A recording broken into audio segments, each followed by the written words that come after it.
So, you want to be a real estate investor, but where do you start? How do you know what information and sources to trust? That's where I come in. I'm Jonny Cattani, and this is the Investor Relations Real Estate Podcast.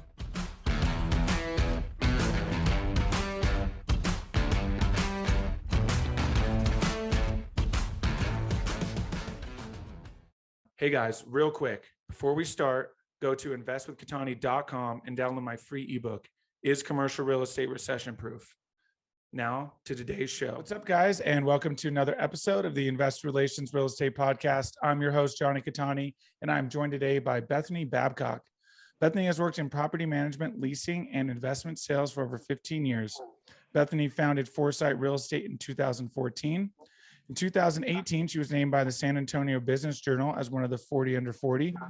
Bethany is one of the very few brokers in San Antonio to have been named one of the top 10 brokers by Costar in the categories of both leasing and investment sales. Bethany was a guest speaker for the 2018 South Texas CCIM Symposium, and she guest lectures for the Real Estate Finance Department at the University of Texas, San Antonio. Bethany, welcome to the show. Thanks for having me. Absolutely. Looking forward to today's conversation. Take us back now to the very beginning before we jump into all the fun stuff, and give us kind of an awesome story of where you started and how you got to where you're at now. Yeah, it is kind of a fun story because most of the time when you talk to someone that's in real estate, you ask them, the first thing they ask is, how did you get into the business? Most of the time you're going to hear some sort of a family connection or a friend or some sort of an introduction. I was an idiot and had no idea what commercial real estate even was when I landed into it by accident. And if you would have asked me, I would have thought that if Bank of America was on the top of a building, Bank of America must own and occupy it. Like, it just never even occurred to me that the industry existed. I moved to the United States when I was 18, and I was all by myself, didn't have any family around, and I needed a job really bad. So I went to a staffing agency and said, put me wherever needs anything that can get me a paycheck this week. And so I went there, and they were supposed to send me to an insurance office to fill in for someone. And instead, they accidentally sent me this other interview that was working as an administrative assistant for this very large family office that owned a lot of office buildings and shopping centers in town. So I went there, they realized the mix up and decided to interview me anyways, and I got the job. So there I was working as an administrative assistant, receptionist, all around this kind of fill-in person. And I ended up working there for 6 years. I would work during the day and then go to college at night. But during the course of that time period, I got promoted several times and ended up becoming the property manager for those San Antonio properties, which were quite a few office buildings and shopping centers. Wow. So I broke into the industry. That's awesome. And a very clear indication that the universe had different plans for you and put you right where you needed to be. Apparently, yeah. I like to tell people that that I got into this industry by going on the wrong job interview. That's a fascinating story. I love it. Awesome. Well, now here you are, and you're well versed in it. But kind of talk about initially starting out. Was it like culture shock? Were you just absolutely enamored right from the start? What was that experience like? A little bit of both, right? So culture shock, yes, because not only was it a new industry with a whole new way of doing business, there was actual culture shock for me as well, because here I was in the United States. Even though I'm an American, I had lived overseas my whole life.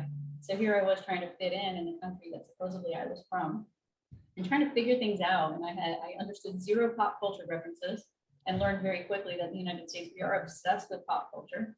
So I definitely felt like a foreigner and out of place. And it was a challenge in that regard. And then coming into the industry, I mean, you couldn't get more green than me, right? I couldn't operate the phone system. I couldn't send a fax. I couldn't do anything. I just had no clue that you even had to dial a 1 before you silence a long distance number, right? So you couldn't get any more green. That's awesome. I love it. And that's great that they were still willing to give you that chance. And you obviously showed them something in the interview. So where did you grow up? In Chile. Oh, wow. Okay. Military? No, actually, my parents were missionaries and worked in the nonprofit side. So they would start churches and schools. And so I lived in the northern part of Chile for most of my life, but we also lived in Costa Rica for a little while. So.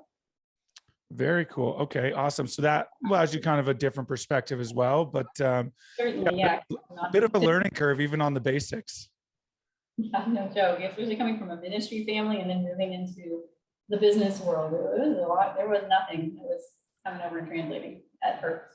Yeah, it's right. Not as sacred here in the business world. Yeah. Awesome. Well, that's great. And so now you've obviously got some incredible accolades. So talk about now kind of what that progress was like and what stood out and what you really latched on to really bring in the success you've had now.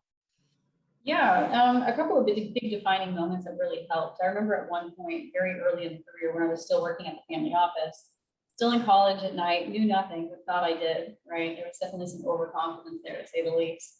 And which I think is definitely a prerequisite to this business. And so I definitely had that element of it. And I remember complaining to my mom one time through a long distance call. We didn't get to talk very often. This was before Skype and all that, right? So get to talk to my mom. This has been my birthday or something special, and complaining to her that I didn't get this promotion that I wanted. I wanted to be an assistant property manager, and I said, "This is just so unfair. I've been here for a whole year, you know, like that was something." And I definitely want to get promoted, and I deserve it. And I said, "They hired this other guy, and he doesn't know what he's doing, and they want me to help him." And I'm just so bitter and upset. And my mom was like, "I am so happy for you. What are you talking about, crazy woman?" You know, and she says, "Well, this isn't a golden opportunity for you." She said, "Because if he doesn't want the job, you kind of know the job and you want the job, just do it for him. Who cares what your title is? Make his life so easy that he doesn't even need to do it anymore because you're running behind and doing it." So worst case scenario, you end up with some great skills you can list on your resume. Every time you do something, add it to your resume that you did it. And she's like, worst case scenario, you end up with a great resume. Best case scenario, he gets burned out or decides he doesn't like it and leaves. Who do you think they're going to replace him? Thought, all right, pretty good advice. I don't like it because I'm going to have to double the work, but I'll go ahead and do what you said, Mom. And so within 7 months, I had that position. And so it was really good advice, but it set me up more for the future, not just for that role, but for every role, that you have to do the job before you get the job. So if you want to do something, you got to do it for free sometimes, and you got to learn it, not on anyone else's time, but your own time. Wow, that's really, really great perspective. And don't you love when your parents use logic when you're just I hated it at the time, but you know, they are parents for a reason, and they had a lot more wisdom than I do as a parent. So Yeah, absolutely. That's always one thing where I'm like, I just wanted a space to vent. Here you are using logic. And then of course that logic ends up checking out and you're like, you were right. yeah. I love it. So, obviously great career now. So let's kind of take on the lens now. You do some teaching and some guest lecturing and that. What's some of the advice that you give? You were, like you said, green as green can get. And a lot of people are, right, stepping into this, entrepreneurs, maybe, whatever it may be. So kind of talk about, the things you teach and tips that you give in order for people who have no idea what they're doing to really start to learn and build those connections in that network. Yeah, I think for me, the biggest game changer was taking on an approach of always be learning and take on the humility of adding value wherever you go so that you can be in a position to learn, right? Because one of the things that's difficult about our industry is breaking into it because very few people want to stop what they're doing to teach someone else how to do it. And so in order to be in a position where you can learn from someone, you need to add value in some way, right? You need to find a way to contribute to the team. And that doesn't mean just being a credible deal, right? You would do something. And so in addition to learning, you're going to need to be using. That might mean you're holding 2 positions or 2 roles at a time. And you got to get comfortable with that for a few years. That's an investment you're making into your career. So one of the things I like to tell people is be willing to do that. Put in the effort, put in the investment. Ignore your earnings, your whole period of 20s. Just don't even care about what you're going to make. Worry instead about what you want to learn, and look at your resume and start building it with the skill set. So what if you don't have the title or the position or the company? Just start acquiring those skills in whatever way possible. That may even mean working for free for someone for a while, just so you can. If you put in that investment in your 20s, you're going to see that pay dividends in your 30s. And that definitely was the case for me. It was very humbling, that first decade in the United States, and not really, it was very humbling. And there were a lot of down years, but I don't regret any of it, and just as things started to get better each time, I would take a step back and start all over again to learn the skills needed. And then it all kind of all came together in these later years, and I don't have any regrets. So definitely that. The other thing I tell people is pick an industry or a specialization. You don't have to choose your career, but pick a specialization. And what I mean by that is if you can pick a product type, from, for example, commercial real estate, that would mean that you pick a product type. That doesn't mean you have to be a broker. That doesn't mean you have to be a lender. It doesn't mean you have to be a property manager or investment sales agent. But if you focus on the same product type, all of those different experiences and all those different positions, they'll compound and build on each other and culminate into a really great career. And instead of jumping around in different industries, if you're jumping around in different industries, that experience doesn't translate. If you stick within a certain lane and specialize, it all compounds on each other. So if you're bouncing around trying to find yourself, quote unquote, you'll find yourself actually building yourself. If that makes sense. Yeah, absolutely. That's really, really great perspective. And certainly as, you know, a young 20-something-year-old, that can be very difficult to kind of take on that perspective and that lens to see that, because I remember me as a 20-year-old, the only thing I knew is I didn't like working for people, but I had no idea what that looked like. Now here I am 31 and it's, you know, more clear. And so, you know, what are some tips, I guess, for kind of picking that specialty, or maybe, you know, instead of, you know, without having to do 5, 6, or 10 different things, you know, kind of figuring out what stands out to you, I guess. Yeah, that's a good question, because I was sure I was going to focus on office products, because when I worked for the family office, I did a little bit of retail, but I did a lot of office. And so when I moved over to Marcus and Millichap to do investment sales, I was like, I'm going to specialize in office. And they're like, great, go for it. But when I got there, I found there wasn't really anyone to mentor me or anyone that I really connected with on the mentorship level. And that made it really difficult to, and I kind of knew enough at that point to know that I didn't know anything and I needed a good mentor. And I didn't want someone to do it from afar. I needed someone right there in the office. So I met another person in the office who wasn't like the other brokers. It felt like he was extremely humble. He had super high integrity. It sounds like I'm bashing all of the brokers, which I am, but it's hard to find those characteristics in the industry sometimes. And this guy just had a lot of integrity. He obviously loved his family. And I thought, that's who I want to be like when I grow up. And so I want him to be my mentor. Well, we were focused on retail. So I switched product types just to learn from him. And I don't regret that at all.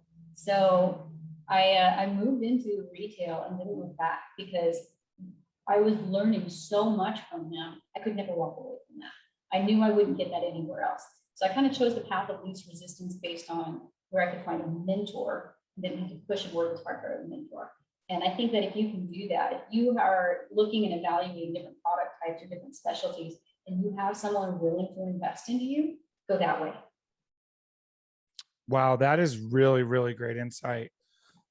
Yeah, that's fascinating. And especially at a young age, right, where you can't just go out and find a mentor and it, whatever you want it and pay them, right? You know, because it can be expensive. Finding a mentor you have access to already within your network, wow, that's huge. And then learning from them is big. And that's hard at that age, to accept that you don't know anything, because of course, when we're that age, we think we know everything and we're invincible.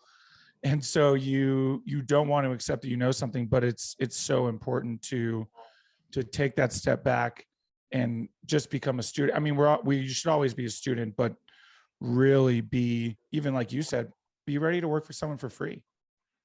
Yeah, and in that case, I kind of did for a while, because he was my mentor, right? So he was, the way it was designed there at that firm was the mentor kind of takes a piece of the mentee's book of business as they build it. And they don't really have much book of business at all. So they're kind of doing it out of the goodness of their heart for quite a while in the hopes that maybe they'll get something. And so I noticed that and realized, wow, he's not getting anything for the amount of time he's putting into me. And here it is, 2008. I could find a buyer, I could find a seller, but no one's going to finance a shopping center.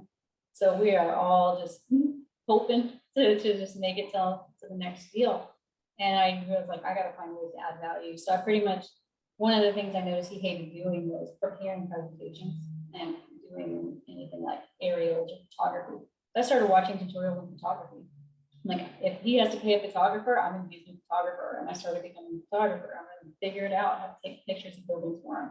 And then I'm going to learn Photoshop, and I'm going to do all the aerials for him. And I'm just going to do whatever I can so that he wants me around and will invite me on his deals.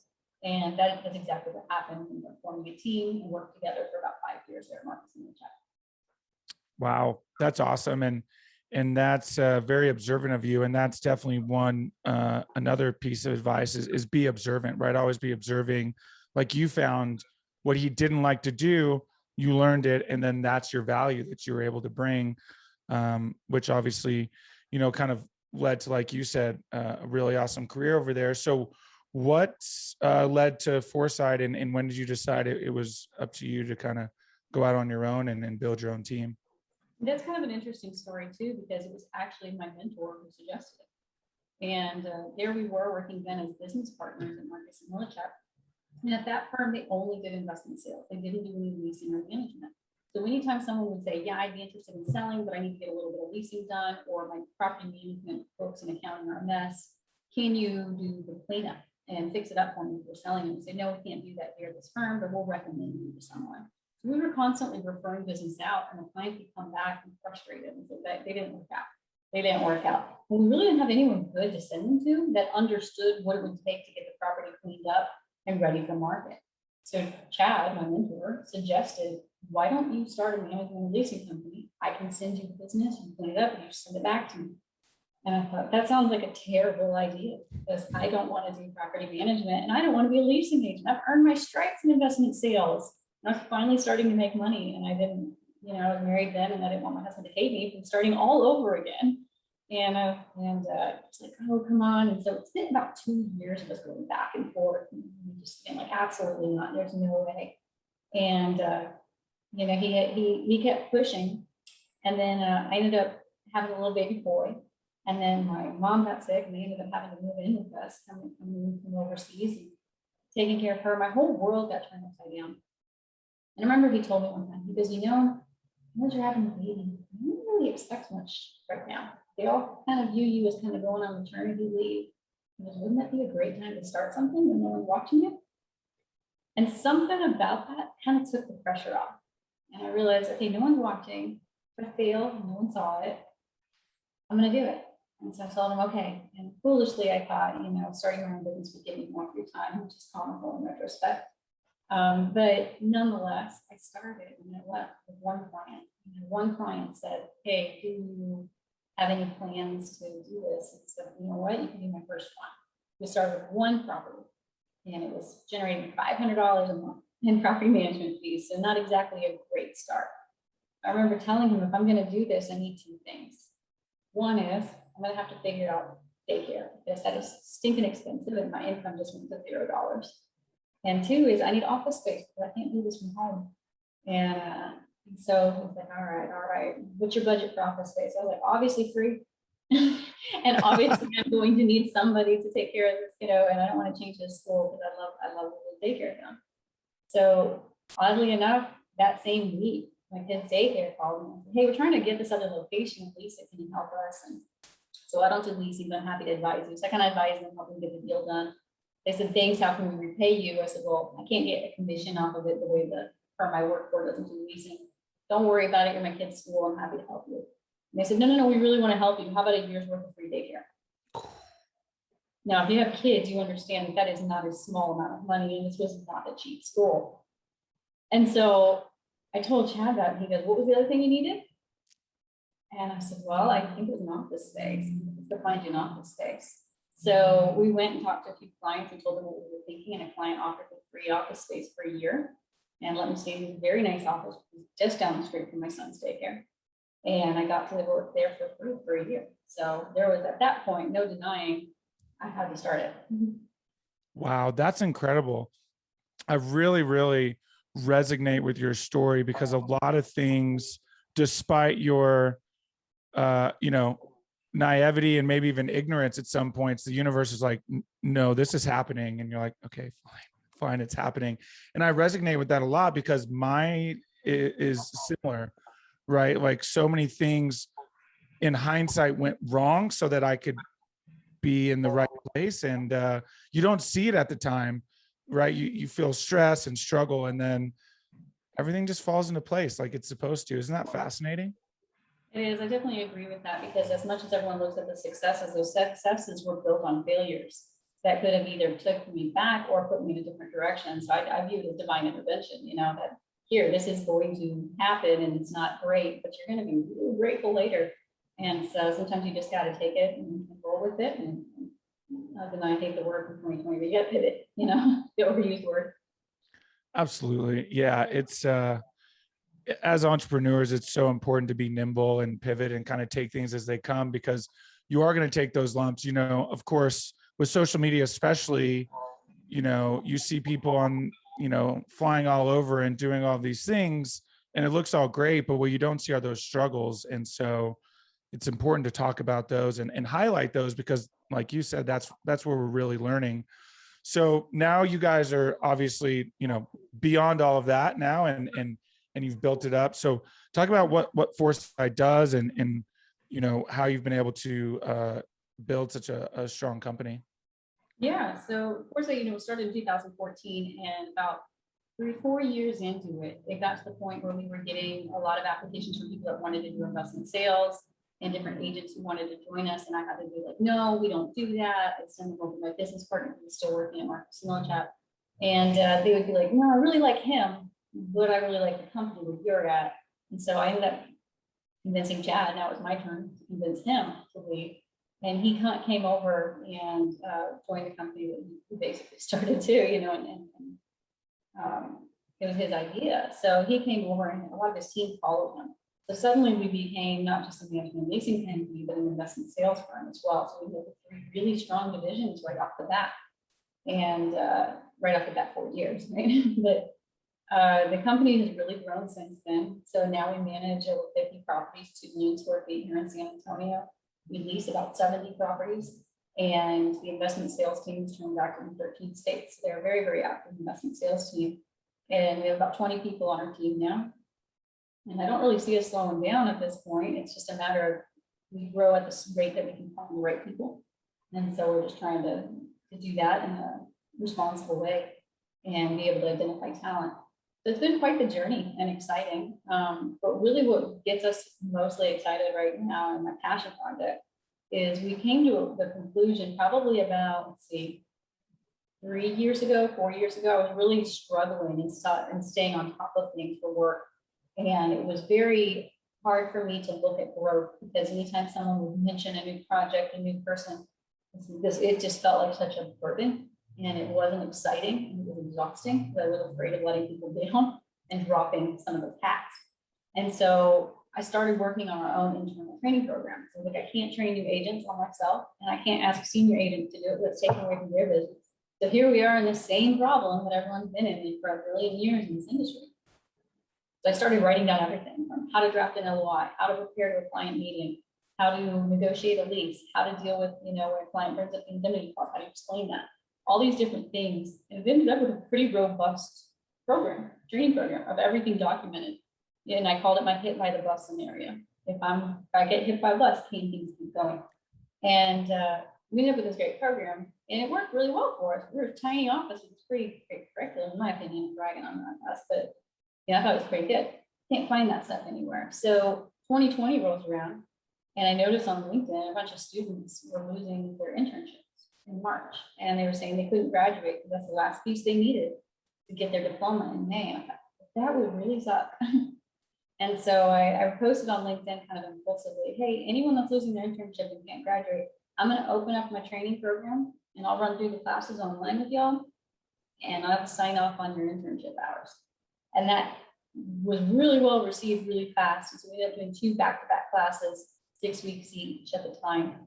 And that has since grown into a formal training program. And so now we do this every year. This year we have 30 students, and they're from 15 different firms and 12 different universities. And so we've got this really cool dynamic where we go through 10 weeks of training, and it takes about 10 to 15 hours a week for the students. They get in-class instructors, and then they also have all this curriculum online, and projects and assignments and research projects. They have to do everything from abstracting a lease, preparing an offering memorandum, and underwriting an investment sale property over the course of that 10 weeks. And so it's been really rewarding and fun to see that take fruition and grow. And I feel like that's that's kind of something we want to be known for as a company. We really love that. And it's our chance to help other people break into an industry that's not always that easy to break into. Wow. That's so cool. That's awesome. I love that you recognize that and solve that problem. And I know those students are obviously grateful. So now out of this school, so is this kind of a separate arm in terms of you're not necessarily always hiring everyone who comes out of that, Right. but because of this and it's being recognized now, you can send them out into the workforce with these skills? Yeah. So, the first year it was we were just trying to help people. The second year we had some of our competitors ask if they could put their people through it. And I thought, well, why not? It's a little weird, but sure, no problem. So I had other people I needed to train. So I think it's more efficient and better for the students if we do a group. Well, then we noticed some of the people that graduated from that program from the first year were already getting their first jobs in the industry and telling us, hey, this program really helped me get this job. So third year, I was like, all right, we'll do it again. But I'm going to go ask all those people who hired to sponsor it so that we can keep this thing going since we're a small business. And they did, and they've stepped up to know that sponsors so that we can keep the program reasonable and keep it moving forward and growing. And we hope to continue to do that each year. And we'll be launching a full online version later in the fall. Wow, that's incredible. Good for you guys. That's so awesome. I love that. So kind of touch now, created obviously a few different sort of branches as part of Foresite here. So for those that are getting to that scaling point and bringing people on, you mentioned it was hard to kind of give up some of those hats. What are some keys there in really growing? Yeah, they say delegate if you want to, but you can't delegate and if you don't trust that it's going to get done to your satisfaction. You can't trust that it's going to get done to your satisfaction unless you're hiring the right people. So really the key is hire people better than you. And I know that sounds like an idealistic phrase, but you're not going to get someone that can wear all the hats like you do, but you don't need to. You're hiring for a specific role. Find someone that can do that specific thing better than you, and you will want to delegate because you'll know that they can do a better job than you. And so that can be really hard in the beginning when you're a small company, and you may not be able to compete in terms of salary or all the benefits. And you're like, yeah, I'm a small company. We might make it. I don't know. Come work for me. It's a little hard to do that in the beginning. It's definitely gotten easier as the company's gotten larger. Now our best recruiters are our own team, reaching out to their former teammates. Like, oh, I know a superstar. We should go after it. That's really been easy now. But in those beginning years, it was steep and hard. And so just trying to be creative and accommodating and continue to expect high performance was definitely one of the bigger challenges in the early years. Awesome. That's really, really great perspective. So what were some of the things you were using to incentivize if you couldn't necessarily compete in salary? Were you doing like equity programs or? No, it really came down to culture and creating an environment where people wanted to work and could learn.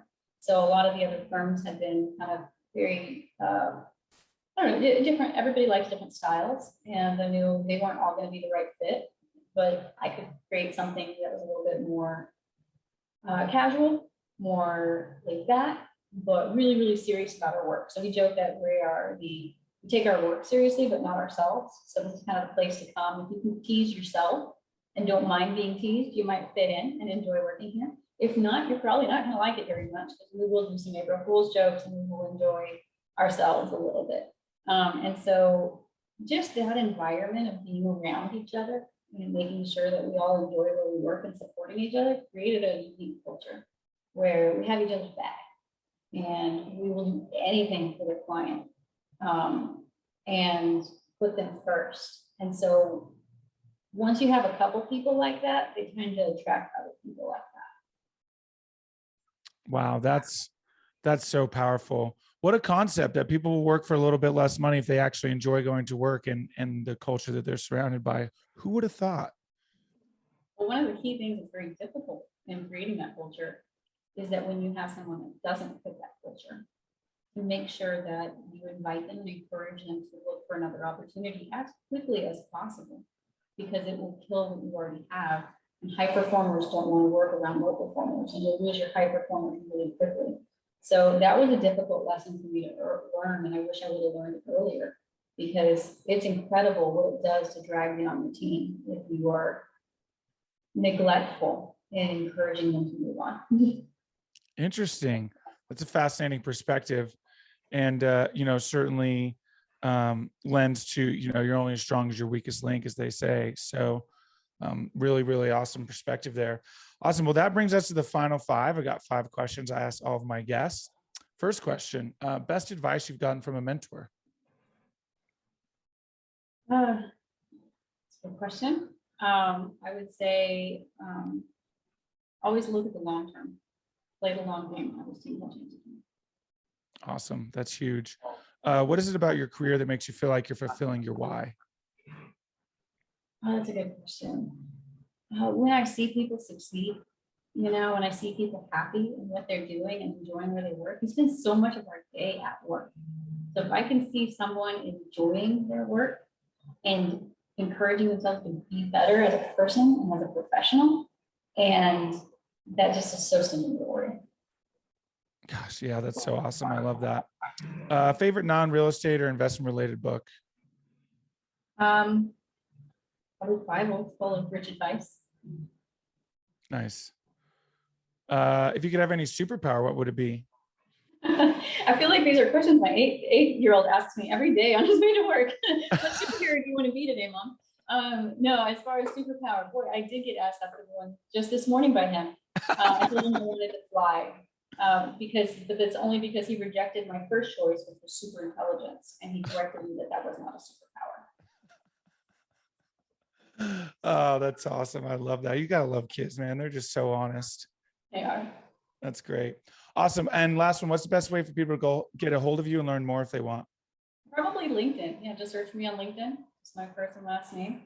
I'm always posting stuff about what we got going on, and that's the best way to connect with me. Cool. We'll link down in the show notes. Bethany, thank you so much for all of your insight and perspective. This has been really awesome. Fun. Thank you.